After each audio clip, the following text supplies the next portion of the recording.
안녕하세요. 노사의 성경소원입니다.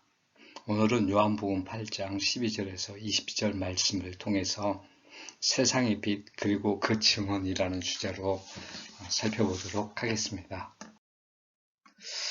먼저 12절에서 14절 말씀, 세상의 빛과 참 증언이다. 예수님이 이제 자신을 세상의 빛이라고 하셨거든요. 12절에 보면 예수께서 또 말씀하여 이르시되 나는 세상의 빛이니 나를 따르는 자는 어둠에 다니지 아니하고 생명의 빛을 얻으리라.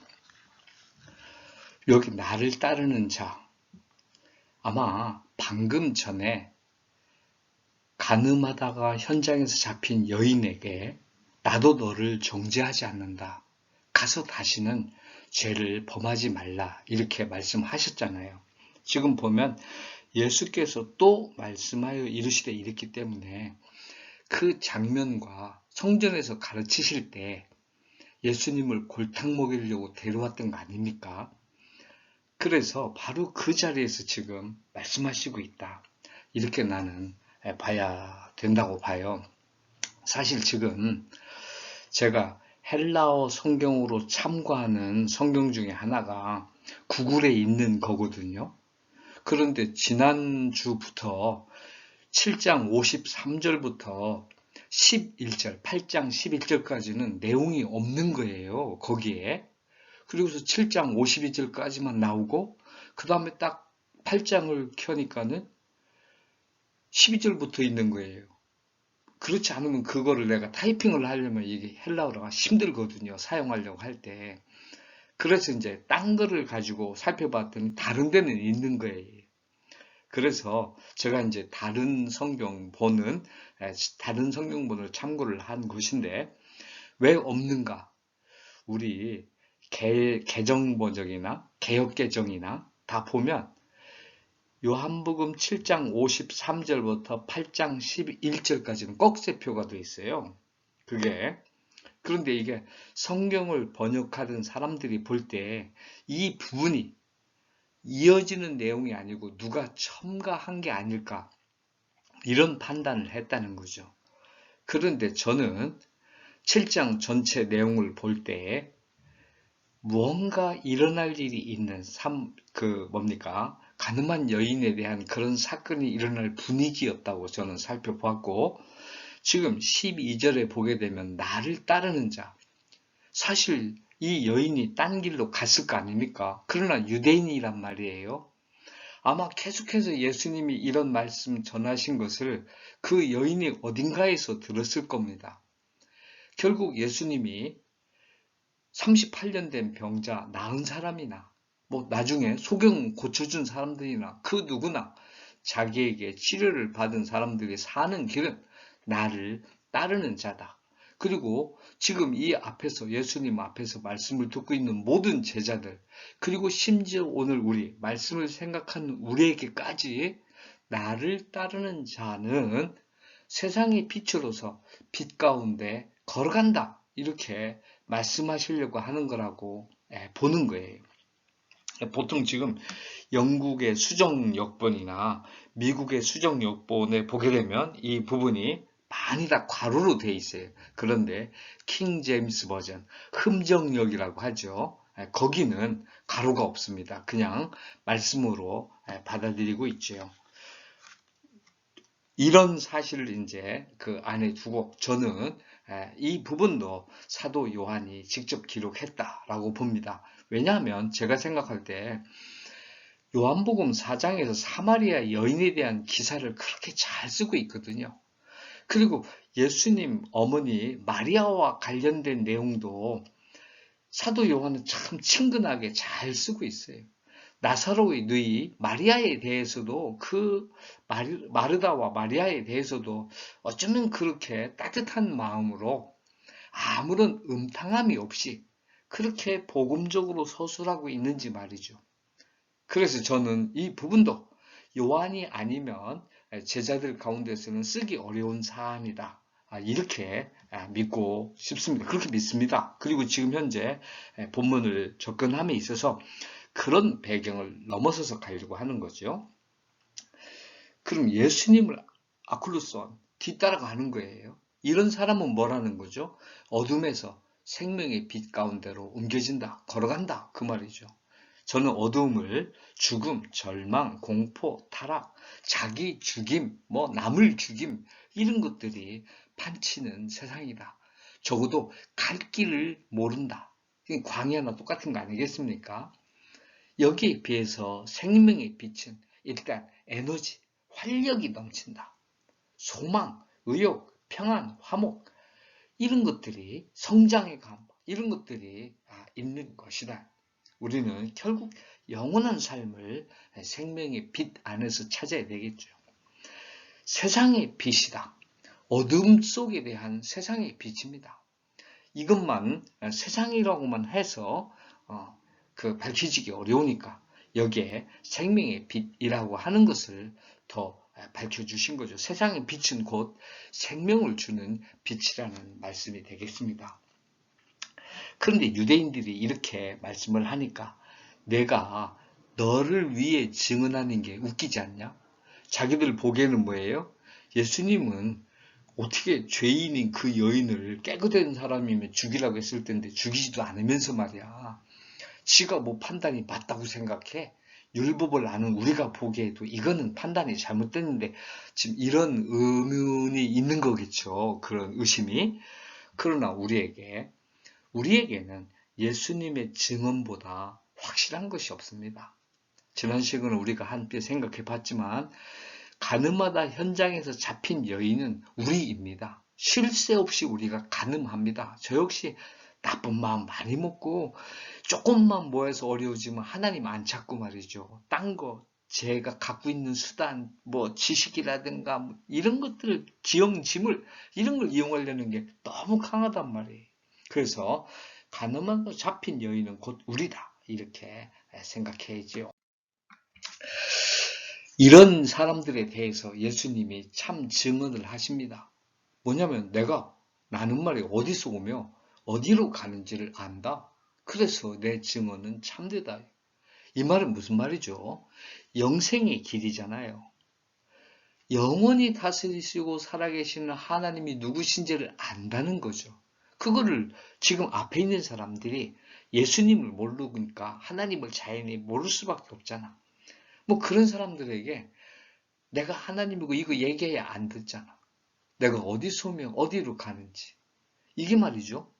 세상의 모든 철학이 추구하는 거예요. 생명의 근원을 찾아가지고 그게 어디서 와서 우리가 어떻게 됐고 어떻게 변해가고 어떻게 하면 더 영원히 살 수 있을지 과학적으로 생각해보자는 거 아니겠어요? 우주에 가는 것도 그렇잖아요. 끝까지 가서 뭔가 가다 보면 언젠가 인류 누군가가 근원을 찾아내겠지 이딴 생각을 갖고 있는 거 아니겠습니까? 결국에는 뭐예요?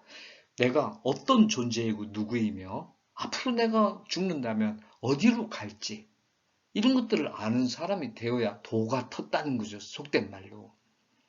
예수님은 이미 다 아시는 분이란 말이에요. 그래서 이렇게 다 알고 말씀하신 거기 때문에 그 증언이 참될 수밖에 없죠. 우리는 다 과학을 얘기하고 이렇게 저렇게 전통을 얘기하고 뭐하고 하는 게 뭐예요? 자기가 스스로 확신이 없기 때문에 이것저것 갖다 대는 거 아니겠습니까? 그러나 예수님은 갖다 댈 게 아무것도 없는 거죠. 그런 것들. 이렇게 굳이 써놨는데 지금 예수님의 증언이 참된데 우리의 증언도 예수님을 증언하는 증언은 참돼야 된단 말이에요. 내가 분명히 예수님을 믿어야 되고 하나님을 믿고 내가 하나님의 자녀가 됐고 예수님과 지금 함께 하고 있다. 하나됨을 알아야 되는 거죠. 그래서 이 증언이 참여해야죠. 제가 지금 여러분과 이렇게 말씀을 생각하는데 이 증언이 참이 아니라고 제가 믿지를 못한다면 제가 이렇게 말씀을 전하면 하나님이 이게 참이다라고 해 주실 것이다. 예수님이 참이라고 하실 것이다. 이렇게 믿지 않으면 저는 세상의 빛 속에 있지 않고 참 증언을 하지 못하는 거죠. 나는 부족하지만 그러나 내가 믿는 하나님은 참이시고 제가 지금 믿음으로 하는 이 하나님의 말씀에 대해 생각하는 것은 저는 참된 증언이라고 믿습니다. 이때 참되다는 건 유일무이한 하나라는 게 아니고 하나님의 뜻에 제가 어긋나지 않으려고 하고 하나님의 뜻을 어쩌든지 전해보려고 한다는 것. 그런 의미에서 참이다. 이럴 수 있겠습니다. 바른 판단의 기준이라고 15절에서 18절까지는 그렇게 잡아보았어요. 지금 예수님이 뭐라고 그랬냐면 내 판단이 참는 건 육체를 따라 판단하지 않는다. 카타텐 사르카 이렇게 돼 있거든요. 사르코스가 살이잖아요. 살. 살에 따라서 이렇게. 이건 뭐죠? 세상의 욕망과 정욕. 저는 육체라고 하는 게. 또 육신의 욕구와 갈망. 이런 거에 따른 일체의 판단을 비판한다. 가늠한 여인에 대해서 유대인들이 판단하는 걸 비난하는 거죠. 니들이 이 여인은 가늠하다 잡혔으니까 나쁜 여인이고 정죄받아야 되고 돌로 쳐 죽임을 당해야 한다. 이렇게 판단한 것 아니겠어요? 자기들의 관습, 전통, 여기 세상의 욕망과 정욕은 그런 거 아니겠습니까? 정치적인 요소, 경제적인 요소, 문화적인 요소, 법률적인 요소 이런 것들만 따지잖아요. 일체 이런 거를 초월하셨다. 이런 얘기죠.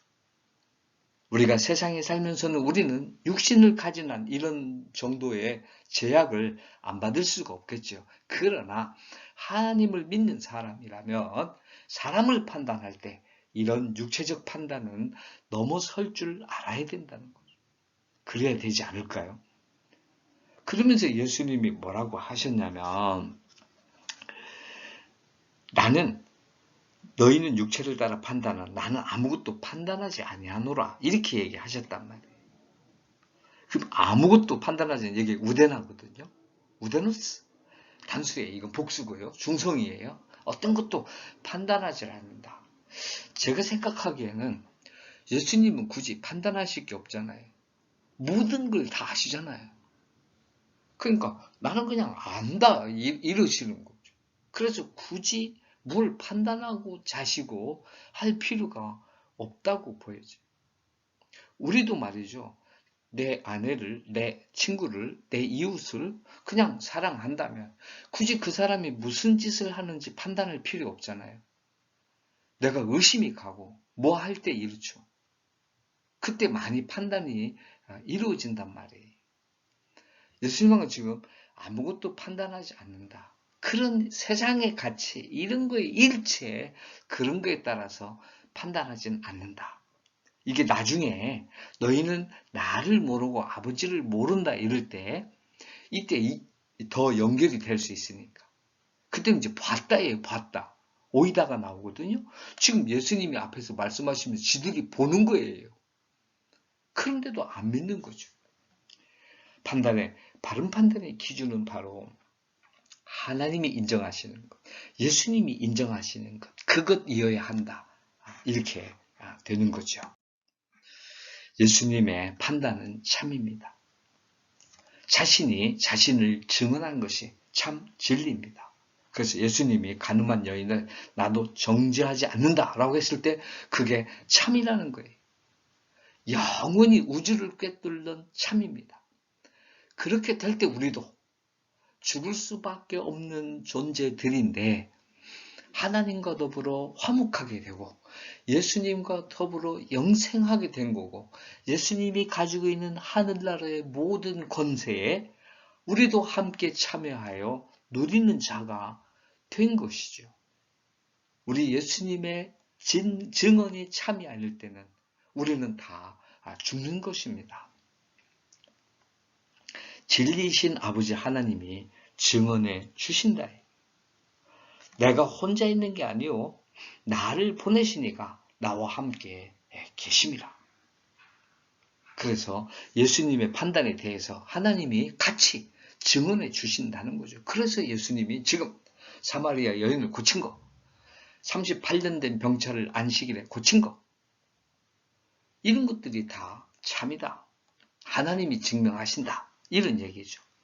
세상의 권리, 세상의 재물, 세상의 관습, 사상 이런 걸로 하는 모든 판단을 우리 예수님은 거부한다 이거죠. 그러면서 막판에 유대인의 율법도 증언해준다. 두 사람의 증언이 참되다 기록하였어요. 제가 두세 사람이라 한 것은 또 그 모세의 율법에 그렇게 나와 있으니까 예수님은 두 사람이라고 했어요. 왜? 예수님과 하나님이 인간이 보기에 두 사람이니까. 그래서 율법도 두 사람이 증언하면 되지 않냐? 그러니 니네 관습에 맞아 봐도 예수님과 하나님 우리가 증언하는 게 맞다 이거죠. 바른 판단의 기준 어디 있는지 우리는 늘 생각하는데 사실 생각하면서 판단 크리노가 많거든요. think가 아니란 말이야. 저지를 많이 한단 말이에요. 걸핏하면 저 사람은 저러니까 행동이 나쁘고 저 사람은 저러니까 의로울까? 이런 그런 판단들을 우리가 무수히 하는 거지. 하나님을 생각하고 선한 열매를 맺으려고 하고 이런 걸 힘쓰기보다 그런 게 많은 거예요. 이 부분에 대해서 우리의 판단이 내렸을 때 반드시 우리는 하나님이 내 판단에 동의하실까? 이거를 생각하는 게 예수 믿는 사람의 바른 자세이지요. 그러면서 내 주변에 있는 사람들이 내 판단을 옳다고 동의해 줄 수 있을까? 이렇게 생각해 봐야 됩니다. 이게 자꾸 완벽하지 않잖아요. 방금 전에도 생각했죠. 우리는 확실한 완벽한 믿음 가운데 있지가 못해요. 하나님이 원하시는 우리가 택함을 받고 거듭나서 정죄함을 입지 아니하고 칭의, 의롭다 함을 받았다 할지라도 거기서 벗어나지 못하잖아요. 그래서 이렇게 죄 가운데 있는 한은 우리는 완벽하게 벗어날 수가 없단 말이에요. 죄나 잘못된 일로부터, 우리의 판단으로부터 말이죠. 그때 그래도 내 주변에 두세 사람이 같이 증언해 줄 수 있을까? 내 이 말에 대해서 옳다고 할 수 있을까? 제가 지금 이렇게 말씀을 전하면 다른 목사님들이 당신 말이 옳소 이렇게 말해줄 수 있겠는가?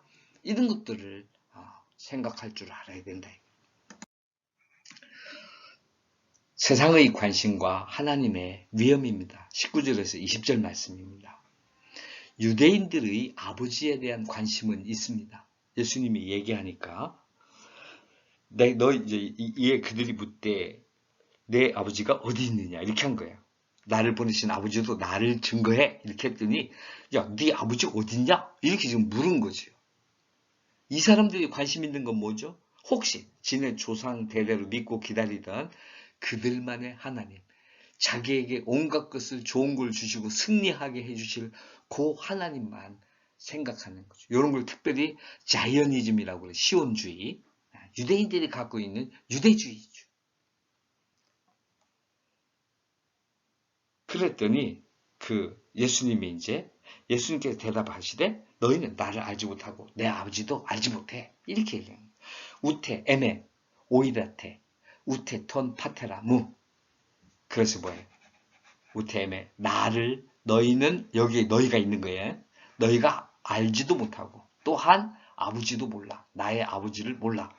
여기 우데테 이게 빠진 거죠. 그래요. 이게 지금 오이다는 뭐냐면 여기서는 알다로 번역됐는데 사실은 보다가 더 많아요. 호라호라는 데서 온 과거형이거든요. 그래서 보다가 더 뜻이 많이 번역되거든요. 보다로요. 이게 참고적으로 알아요. 결국 뭐예요? 너희가 나를 보고도 모르고 이런 말이란 말이에요. 지금 앞에 있는데. 그래서 우리 그 구약 성경에 로마서에도 그게 인용되고 있는데 눈이 있어도 보지 못하고 귀가 있어도 듣지 못하고 뭐 하나님이 말씀하신 대로 지금 그대로 일어나고 있는 거죠. 자, 이제 하나님의 위엄이 드러납니다. 지금 예수님이 뭐냐, 20절 보면 이 말씀은 성전에서 가르치실 때 헌금함 앞에서 하셨으나 요한복음 8장 2절 말씀에 아침에 일어나서 성전에서 가르치실 때 이렇게 가르치셨잖아요. 그거하고 지금 맥이 딱 맥락이 맞잖아요. 그럼 성전이 어디예요? 성막이 바깥에 이렇게 성전을 구분하는 뜰막이 있죠. 그리고 그 안에 들어가면 장막이 쳐져 있단 말이에요. 장막 입구로 들어가면 이제 물두멍 제단 있죠. 이렇게 재물 바치고 이러는데 그리고 씻는 물두멍이 있어요. 그리고 이제 성막 진짜 안으로 들어가는 거예요. 그 성소 안으로 말이죠. 성소 안에 들어가면 향은 말이죠. 좌우에 진설병이 있고, 저 다음에 불 켜 있는 데가 있잖아요. 놋그릇, 불 켜 있는 데가 있고, 그리고 가운데 제물을 바치는 데가 있단 말이야. 아마 헌금함은 트레저리, 영어로도 그렇게 번역됐는데, 거기에 있지 않을까 생각돼요. 뭐 이제 나중에 제사 지내는 게 좀 이렇게 조금씩 바뀌었겠죠. 지들 안에서 말이죠. 어쨌든 헌금함이 어디 있을지는 모르겠는데 정확하게 성소 안에 있었을 것 같긴 해란 말이에요. 지금 여기는 어디입니까? 유대인들이 아주 성스럽게 생각하는 그곳에 여기에 예수님이 지금 가 있는 거예요. 자기네가 죽이려고 하는 사람이 말이죠. 그러니 이게 하나님의 위엄이 있는 거 아니겠어요? 손을 못 댔잖아요. 아직 때가 아니었다. 원수들 앞에 말이 그렇지 이제 때가 아니다. 이건 사도 요한이 쓰는 상투적인 요법. 예수님한테 배운 것 같아요.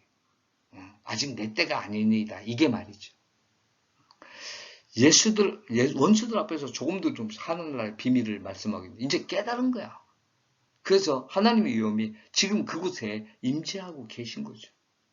사도 요한은 그 현장에서 이러한 하나님의 권능에 사람이 죽고 산다는 걸 알았다는 거죠. 그래서 자기도 담대하게 때가 아니구나. 아니, 하나님의 때면 될 것이다. 이렇게 믿는 믿음이 성장해 버린 것이죠. 이런 모습이 세상의 풍속을 넘어서서 사는 믿음의 사람들의 모습이다. 이렇게 보고 싶습니다. 우리가 세상의 간악함, 답답함, 알 수 없음, 거침, 고통, 절망 이런 가운데 살고 있지만 이곳에 하나님의 위엄이 장악하고 계심을 잊지 않고 살아가는 여러분과 제가 되었으면 합니다. 감사합니다.